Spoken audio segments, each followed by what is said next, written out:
Please be seated, ladies and gentlemen. On behalf of the President and the First Lady, it is an honor to welcome all of you to the White House for this very important occasion. I wish to begin and on behalf of the President acknowledge the distinguished guests, beginning with the 5 survivors who will be named individually by the President and the families of other survivors who are represented here with us today. And one of them will be, one of the survivors, Mr. Shaw, will be introduced by Dr. Satcher in a moment, and he will present the President.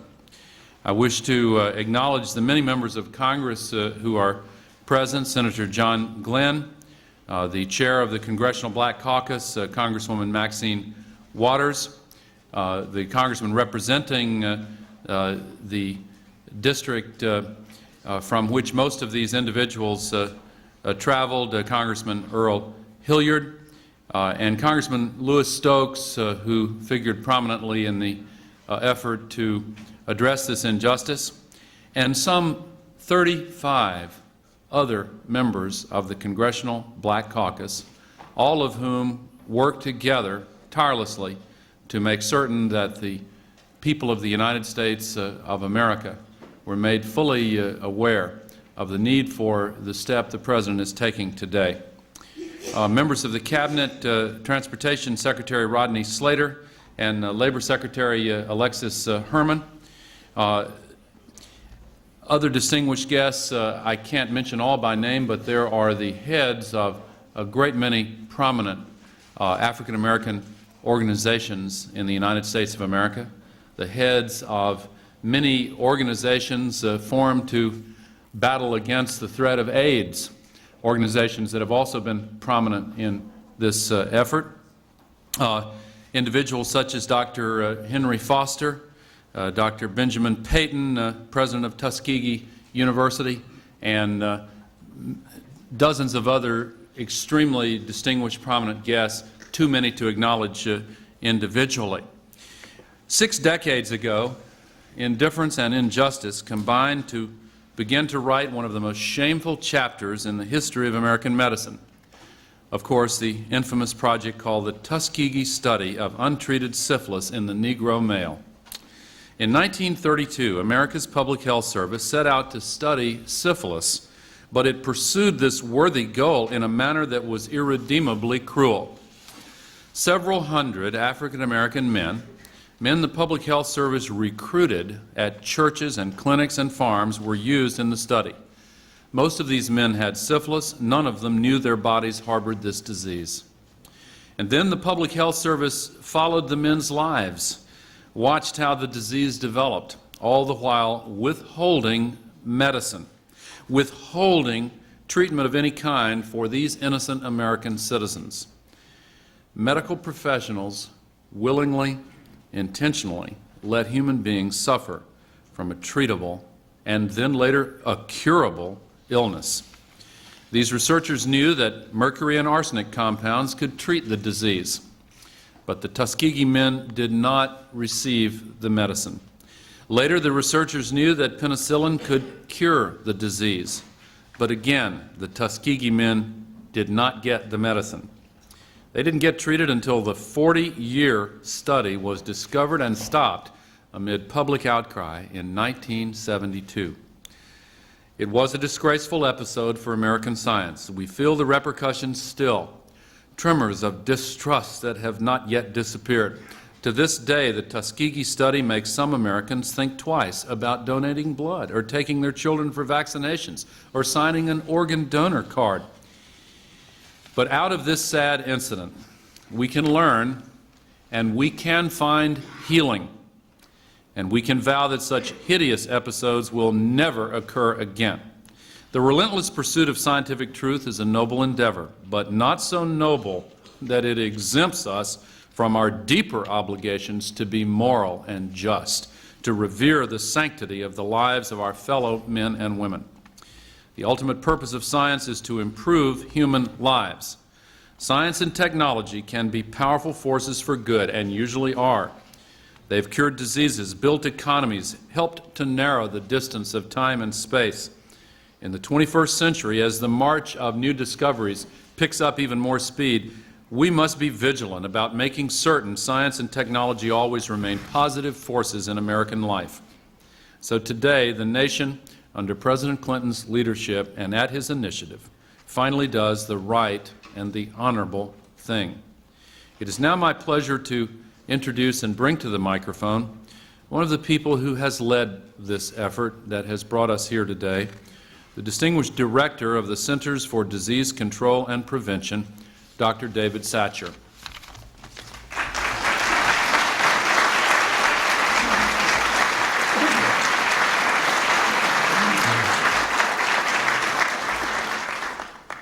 Thank you, Mr. Vice President. Mr. President, I'm honored to be here today with you and all of our distinguished guests. As I begin my remarks, I'd like to make a few acknowledgments. First of all, I'd like to recognize the Acting Surgeon General, Dr. Audrey Manley, who is participating in the ceremony via satellite from Tuskegee, Alabama, along with several of the study participants and their families who were unable to attend the ceremony in Washington, D.C. So our satellite downlink is working. I want to especially thank the Secretary of Health and Human Services, Donna Shalala, who is giving a commencement address and could not be with us today. But her leadership has allowed us to raise the standards of human research. And finally, I would like to thank President Clinton for his courage, his commitment, and vision in bringing us together so that we can make a new beginning. We see it as an opportunity to start again, sensitized by the lessons we have learned from past mistakes and continuing to enhance our mission to protect the public's health. Today is an historic event. As our President acknowledges the tragedy of the U.S. Public Health Service syphilis study in Tuskegee and apologizes on behalf of the government for decisions made many years ago that still haunt us, we open a new chapter in public health. The U.S. public health study of untreated syphilis in the Negro male was wrong for many reasons. The study participants were never informed about the purpose of the study, never asked to give their informed consent to participate in the study, and were intentionally misled about receiving treatment. But by publicly admitting our mistakes and acknowledging the role of the Public Health Service in this study, we have an opportunity for a new beginning. The future will also bring new ethical challenges. We must be prepared to meet them and to meet them together. As a nation, we must ensure that anyone who conducts human research receives comprehensive bioethics training and understands and incorporates the principles of bioethics in their work, and that local communities where research is conducted are treated as full partners as we strive to uphold the highest ethical principles. But if history has taught us anything, it is that these principles are meaningless if we don't apply them fairly and equally across all lines of race, religion, gender, and ethnicity. The race for scientific discovery is important, but must never overshadow our commitment to human dignity. We must hold ourselves to the highest ethical standards, never stop monitoring our progress, and always be open to public scrutiny and willing to admit our mistakes. As Secretary Shalala said this morning in her commencement address at the University of Wisconsin School of Medicine, we must ensure that our ethics are always as sophisticated as our science. So to the survivors and their spouses and family members who are watching from Tuskegee, Alabama, and those who are here with us in Washington, D.C., we want to thank you for your willingness to participate in today's ceremony. You are allowing us to come together, and you're giving us this opportunity to chart a new beginning. It would have been easy for you to take a cynical attitude towards this event. Instead, by being here today, you express hope for the future, the kind of hope which we need to transmit to our children. Now I'd like to introduce the next speaker, a very special person, Mr. Herman Shaw, one of our honored guests and a participant in the Tuskegee Syphilis study. Mr. Shaw was an original participant in the study, and he participated for 40 years. He was married to Fannie Mae Greathouse for 62 years. They have 2 children, both college graduates. He has 6 grandchildren and 1 great-grandchild. And he told me last night that for the last 52 years he has been driving his tractor, and he already has his garden in place for this year. Welcome, Mr. Herman Shaw.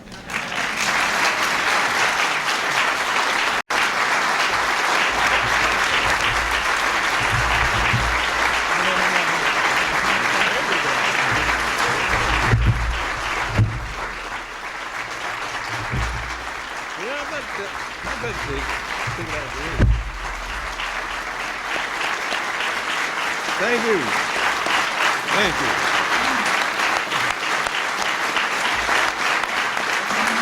Thank you very much. Thank you very, very much. On behalf of all the survivors who have today and those who could not attend, and on behalf of their heirs, my fellow participants who have died, I wish to thank Mr. President Clinton. Thank you very much for inviting us to the White House. It has been over 65 years since we entered the program. We are delighted today to close this very tragic and painful chapter in our lives. We were treated unfairly, to some extent, like guinea pigs. We were not pigs. We were not dancing boys as we were projected in the movie on Miss Evers' Boys. We were all hard-working men and not boys, and citizens of the United States. The wounds that were inflicted upon us cannot be undone.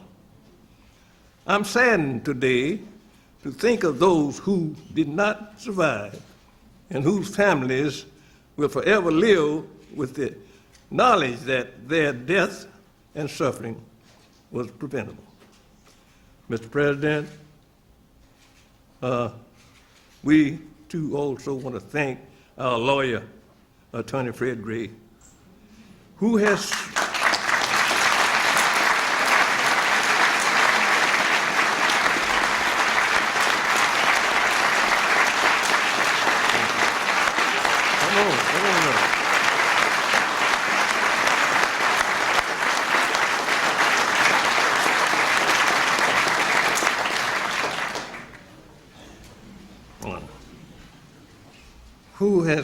been with us during these 25 years and helped us to make this ceremony is important, has become the damage done by the Tuskegee study is much deeper than the wounds any of us may have suffered.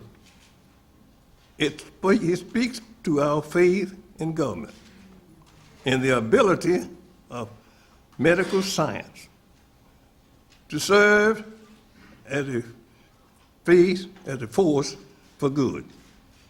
As I said at the press conference in Shiloh Baptist Church in Otsauga, Alabama, on April the 8th, in addition to the apology, we want to construct a Tuskegee permanent memorial, a place where our children, grandchildren, will be able to see the contribution that we and others made to this country.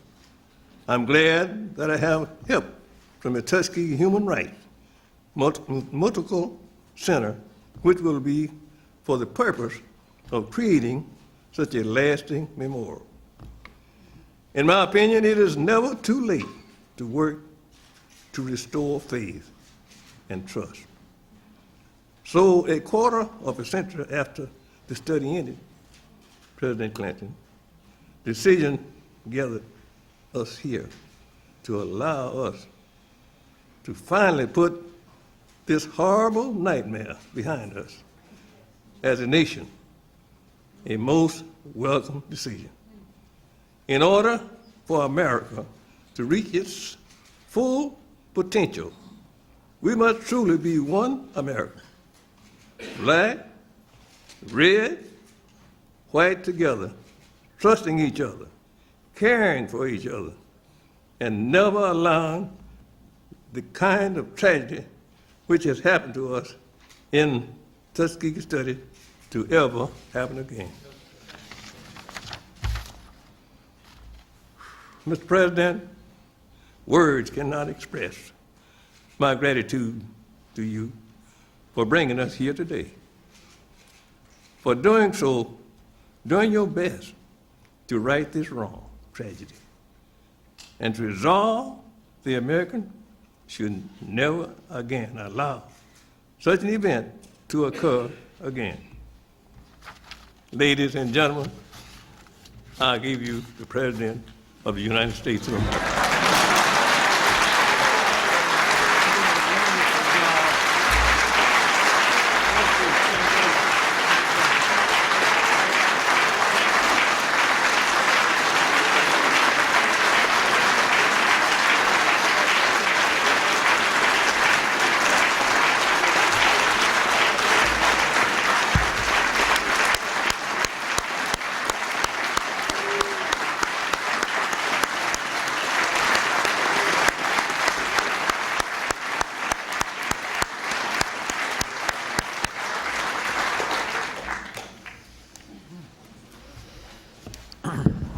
Ladies and gentlemen, on Sunday, Mr. Shaw will celebrate his 95th birthday.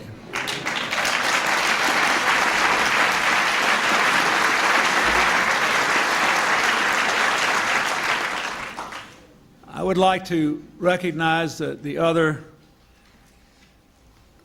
survivors who are here today and their families.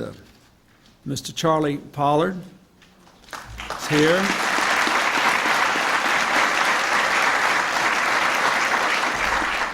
Mr. Carter Howard.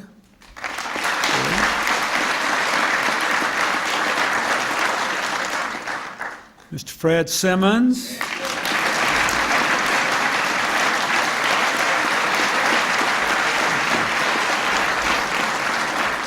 Mr. Simmons just took his first airplane ride. He reckons he's about 110 years old, so I think it's time for him to take a chance or two. I'm glad he did. And Mr. Frederick Moss, thank you, sir. Thank you, all of you.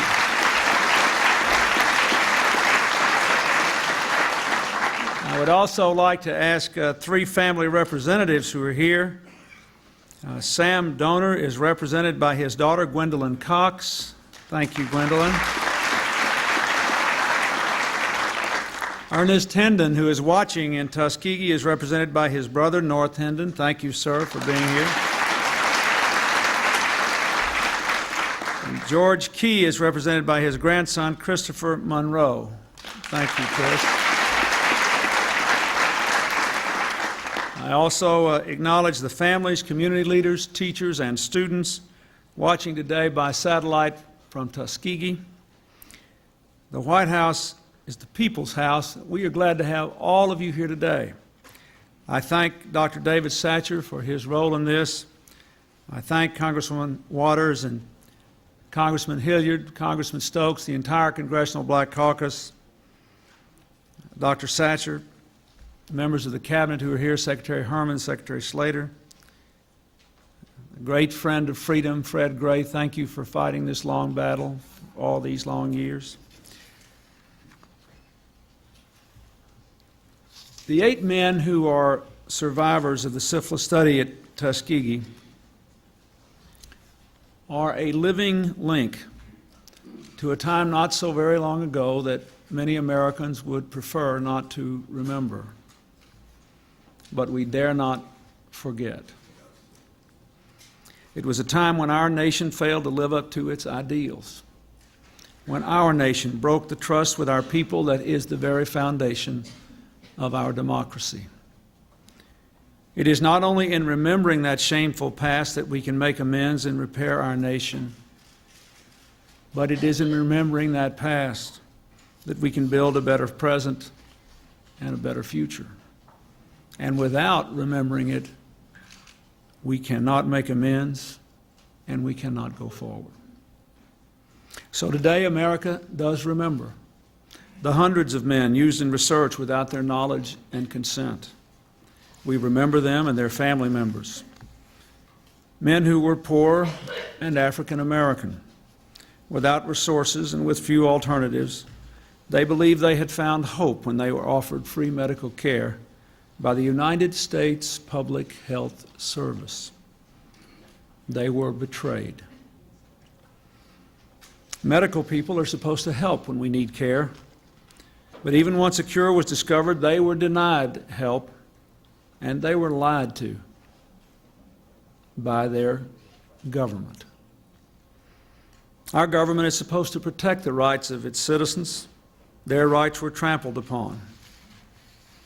40 years, hundreds of men betrayed, along with their wives and children, along with a community in Macon County, Alabama, the city of Tuskegee, the fine university there, and the larger African American community. The United States government did something that was wrong, deeply, profoundly, morally wrong. It was an outrage to our commitment to integrity and equality for all our citizens. To the survivors, to the wives and family members, the children and the grandchildren, I say what you know. No power on earth can give you back the lives lost, the pain suffered, the years of internal torment and anguish. What was done cannot be undone, but we can end the silence. We can stop turning our heads away. We can look at you in the eye and finally say, on behalf of the American people, what the United States government did was shameful, and I am sorry.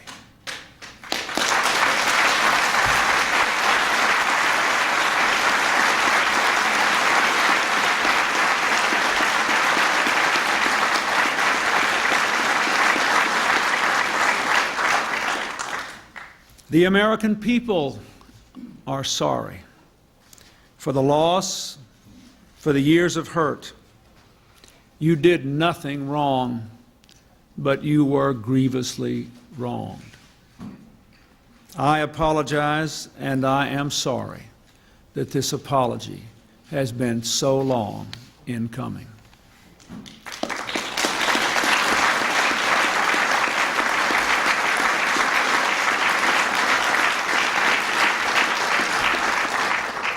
To Macon County, to Tuskegee, to the doctors who have been wrongly associated with the events there, you have our apology as well. To our African American citizens, I am sorry that your federal government orchestrated a study so clearly racist. That can never be allowed to happen again. It is against everything our country stands for, and what we must stand against is what it was.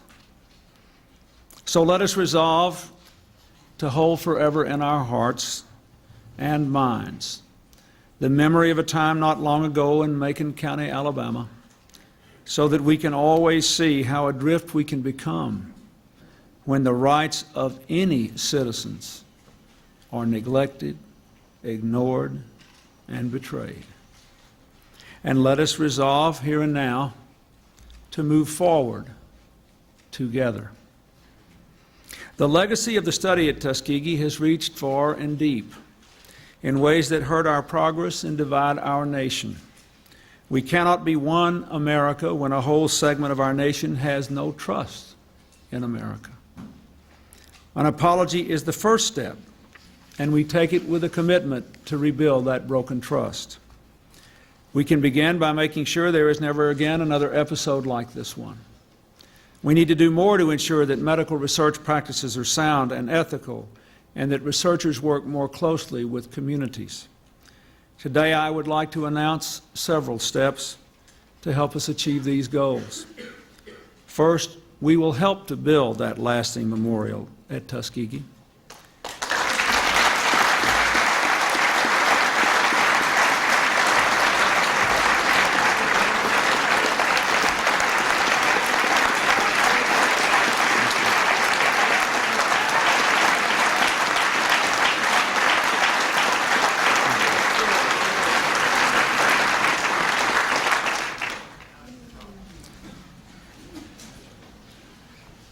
The school, founded by Booker T. Washington, distinguished by the renowned scientist George Washington Carver, and so many others who advanced the health and well-being of African Americans and all Americans, is a fitting site.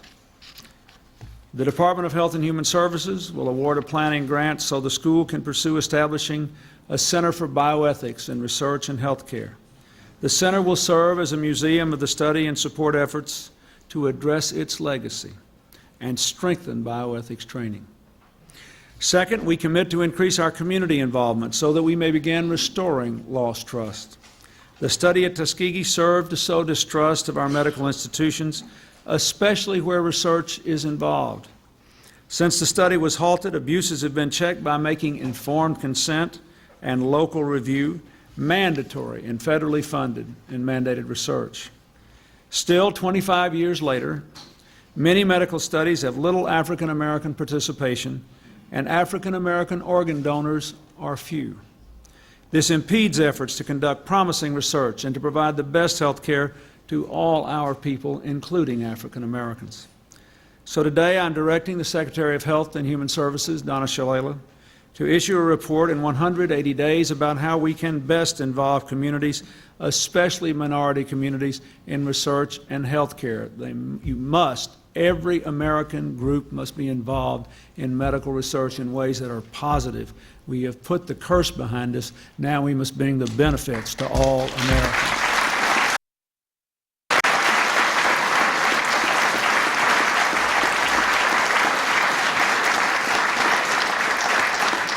Third, we commit to strengthen researchers' training in bioethics.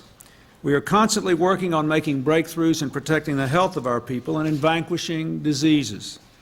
But all our people must be assured that their rights and dignity will be respected as new drugs, treatments, and therapies are tested and used. So I am directing Secretary Shalala to work in partnership with higher education to prepare training materials for medical researchers. They will be available in a year. They will help researchers build on core ethical principles of respect for individuals, justice, and informed consent, and advise them on how to use these principles effectively in diverse populations. Fourth, to increase and broaden our understanding of ethical issues in clinical research, we commit to providing postgraduate fellowships to trained bioethicists, especially among African Americans and other minority groups. HHS will offer these fellowships beginning in September of 1998 to promising students enrolled in bioethics graduate programs. And finally, by executive order, I am also today extending the charter of the National Bioethics Advisory Commission to October of 1999. The need for this commission is clear. We must be able to call on the thoughtful, collective wisdom of experts and community representatives to find ways to further strengthen our protections for subjects in human research. We face a challenge in our time. Science and technology are rapidly changing our lives with the promise of making us much healthier, much more productive, and more prosperous.